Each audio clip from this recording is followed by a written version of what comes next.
Bibo!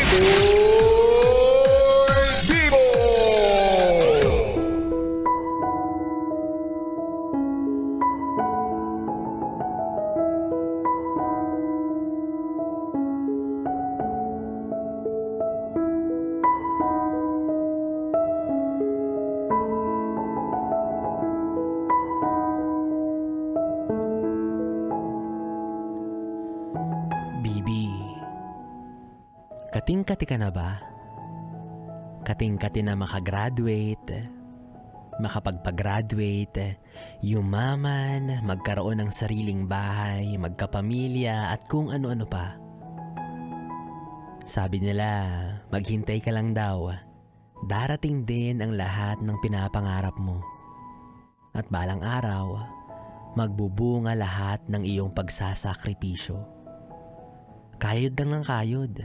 Kahit minsan nakakapagod, isipin mo na lang na hindi mo lang yan ginagawa para sa sarili mo. Kasi marami ang umaasa sa'yo. Alam ko naman na kating-kati ka na magpahinga at guminhawa. Nangangarap na sana dumating na yung panahon na kung saan pwede ka na lang maging pahila-hilata. Sa taglay mong sipag at dedikasyon, promise, malapit nang mangyari yon. Kaya kung kating-kati ka na, magkamot ka muna. Siguraduhin mo lang rin na hindi susobra ha. Baka naman kasi masaktan o masugatan ka na. Kaya tuloy lang sa masarap na pagkamot. Mag-ipon ka muna ng maraming libag sa kuko. Bago mo tuluyang makamit yung mga bagay na gusto mo.